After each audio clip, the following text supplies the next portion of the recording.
हमारे पत्रकार भाइयों को कोई उनकी हैसियत पूछेगा, उनकी शैक्षिक योग्यता पूछेगा, उनसे कहेगा तुम बेचते क्या हो, तुम्हारे संस्थान में लोग जो हैं वो टीआरपी के भूखे हैं, तो भाई उनको जवाब देने तो हम आ ही सकते हैं। और मैंने उनको जवाब उस दिन भी दिया था और आज भी दे रहा हूँ कि ये आपका पहला वाक्य है या दूसरा है, चौथा है, मुझे नहीं पता, लेकिन इसके बाद अगर कभी आपने किसी पत्रकार की तरफ उंगली उठाई, उससे उसकी शैक्षिक योग्यता पूछी, उससे उसकी हैसियत पूछी,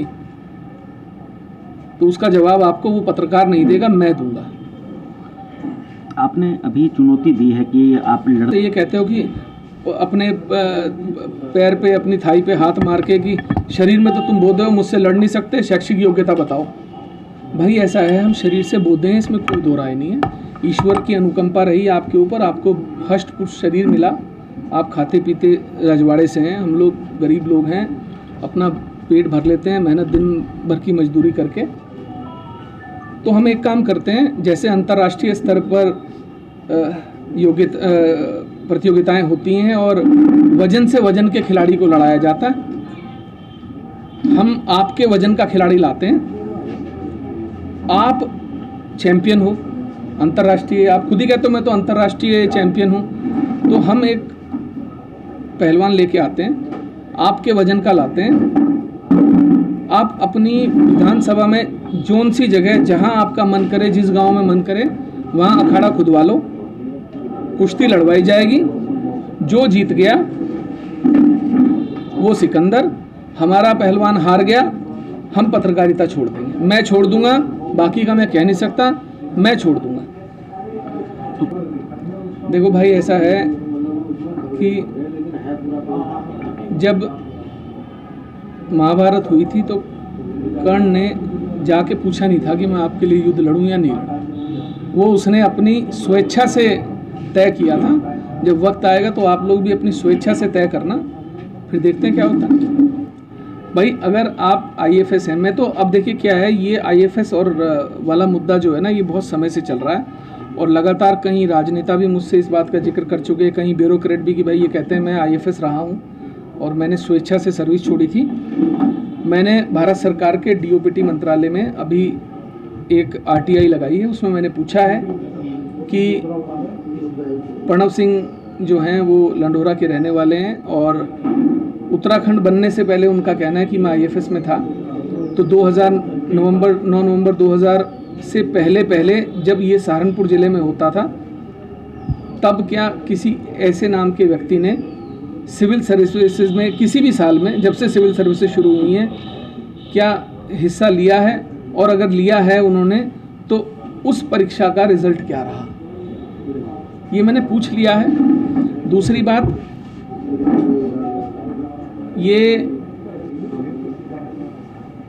इन्होंने अभी मुझे पता लगा कि काफ़ी समय से चर्चा आ रही है कि सिंचाई विभाग के इन्होंने 2 मकान कब्जा लिए हैं यहाँ पे, वो किस हैसियत से उत्तराखंड सरकार ने इनको दिए हैं, वो मैं उत्तराखंड सरकार के सिंचाई मंत्री से पूछूंगा। और मैं पूछ रहा हूँ उनसे, आप जवाब नहीं देंगे तो आपको जवाब देने पे मैं मजबूर करूँगा। आपको ये बताना पड़ेगा कि आपने किस अधिकार से 2 घर इनको आवंटित किए हैं, 1 या 2 जो भी हैं, क्योंकि एक तो मुझे पता है और एक की चर्चाएँ आ रही हैं, तो दोनों का इन्हें बताना पड़ेगा। और इसमें आगे अगर सरकार ने दे खाली कर पाएंगे आप? हाँ, जब भगत सिंह कोश्यारी जी से, जनरल खंडूरी जी से, निशंक जी से, पूर्व मुख्यमंत्रियों से करोड़ों रुपए की वसूली करने के लिए माननीय उच्च न्यायालय आदेश कर सकता है, तो इनके द्वारा कब्जाए हुए घर के ऊपर क्यों आदेश नहीं होगा? जाएंगे। क्या आपको चुनाव लड़ना है या नहीं लड़ना है? आप मुझे लड़ाना चाहते हैं या नहीं? मेन सवाल ये तो राजनेताओं वाला जवाब, ये राजनेताओं वाला जवाब नहीं, ये पत्रकार वाला ही जवाब है। आप ये बताइए, क्या मेरे यहाँ आने का मतलब ये है कि मैं चुनाव लड़ना चाहता हूँ? आपने नाम तो किया था ना कि मैं चुनाव लड़ूंगा। मैंने तो इनको कहा था कि अगर आप बार बार चुनौती देते हैं और आपको लगता है कि कोई आपके सामने नहीं टिकता, तो मैंने कहा आपकी दबंगई का जवाब देने के लिए तैयार हूँ, लड़ूंगा आपके सामने। उन्होंने तो कह दिया कि मेरे सामने कोई नहीं टिकता। तो बोले ना, मुझे आप कहें। अभी तक तो जिस दिन से मैंने उनसे सवाल पूछे उन्होंने जवाब नहीं दिया। मैंने तो उनसे कहा, मुझे आप कहते हैं कि मैं 4 भाषाओं का ज्ञाता हूँ, इंग्लिश, हिंदी, पंजाबी, उर्दू। अब मुझे ये बताइए, ये ऐसी कौन सी लैंग्वेजेज हैं, फॉरेन लैंग्वेजेज हैं जिनके ज्ञाता होना बहुत बड़ी बात होती है। आप और हम जितने यहाँ बैठे हैं, मुझे लगता है कि सभी को पूरा ज्ञान होगा। आप पंजाब में जाते हैं, आप हिंदी में भाषण देते हैं, पंजाबी में क्यों नहीं दिया आपने? इंग्लिश में भाई हो सकता है आपकी इंग्लिश बहुत अच्छी हो, कुछ लोग क्या बचपन से घर में इंग्लिश में पल बढ़ जाते हैं। अब अंग्रेज का बच्चा जो होता है वो अनपढ़ भी होगा तो अंग्रेजी बोलेगा। दूसरी बात, आप अच्छा, मैं क्या था जब ये बार बार ऐसी बातें आती थी इंग्लिश की और इस तरीके की भाषाओं की, तो मुझे लगता था कि शायद ये ऑक्सफोर्ड से पढ़े हुए हैं या लंदन स्कूल ऑफ जर्नलिज्म से पढ़े हैं, लंदन स्कूल ऑफ इकोनॉमिक्स से पढ़े हैं या कहीं न्यूयॉर्क से पढ़े हैं। पर वो जब मैंने इनका वो देखा चुनाव आयोग में दिया हुआ शपथ पत्र, तो उसमें लिखा था BSc फ्रॉम मेरठ यूनिवर्सिटी। अब हमारे यहाँ तो मुझे लगता है मेरठ यूनिवर्सिटी से BSc कैसी होती है वो सब आप जानते ही हैं। बाकी ठीक है, और कोई बात हो तो आप बताइए। कौन से क्षेत्र में? मुझे क्षेत्र तो वहाँ दिखता ही नहीं ना, मुझे तो वहाँ खड्डे दिखते हैं सड़कों पे, या मुझे बोर्ड दिखते हैं, वो बड़े बड़े बोर्ड। सड़क बनी नहीं, वहाँ बोर्ड लग जाता है, मुख्य सेवक Pranav Singh champion, MLA 4 term, cabinet minister, senior rank. अब वो मुझे लगी है भाई, बायोडाटा छापते हो बोर्ड पे या बोर्ड लगाते हो? एक बोर्ड अभी किसी ने मुझे दिखाया वहाँ पे कि उस बोर्ड पर लिखा था फलाने के घर से शुरू होकर फलाने के घर पे सड़क खत्म होगी, 25 लाख रुपए की इसकी लागत है। बाद में जब उस पर खबर चली तो लिपा पोती करके पीछे से फटाफट उसके जीरो हटाई गई, जीरो हटा के वो 2500 रुपए कर दिए गए। मतलब ऐसी तो सड़कें बनती हैं। और वो दोनों आदमी वहाँ रहते हैं, और वो दोनों लोग वहाँ रहते नहीं, तभी विरोध हुआ। अब आप मुझे बताइए, ये विकास है लंढोरा में? इस विकास का अगर मान लीजिए विकास वहाँ पर दोनों को बता देंगे आप? देखिए भाई साहब, ऐसा ना तो मेरी बीजेपी दोस्त है ना कांग्रेस मेरी दोस्त है, मेरे तो दोनों के साथ 36 के आंकड़े हैं। जो जनहित में काम करेगा उसके प्रति मेरी सहानुभूति हो सकती है, और ये जग जाहिर है, सबको पता है कि मेरी कांग्रेस से कैसी दोस्ती है और भाजपा से कैसी दोस्ती है, ये सबको पता है। अब आपने जो सवाल किया उसका जवाब दे रहा हूँ कि विकास के लिए किसको दोषी ठहराऊंगा। आप मुझे बताइए कि अगर आप अपने घर के प्रमुख हैं, मुखिया हैं, अकेले काम करने वाले हैं, उस घर की जर्जर होने की हालत का जिम्मेदार आपको ठहराऊं या आपके पड़ोसी को ठहराऊं? देखिए, मैंने बताया ना कि विकास उस क्षेत्र में किसी का हुआ ना हुआ, वहाँ पे पेंटरों का विकास जरूर हुआ है। उन्होंने जितने बोर्ड बनाए, मुझे लगता है इतने बोर्ड पूरे उत्तराखंड में भी सारी विधानसभाओं में चले जाओगे तब भी नहीं मिलेंगे।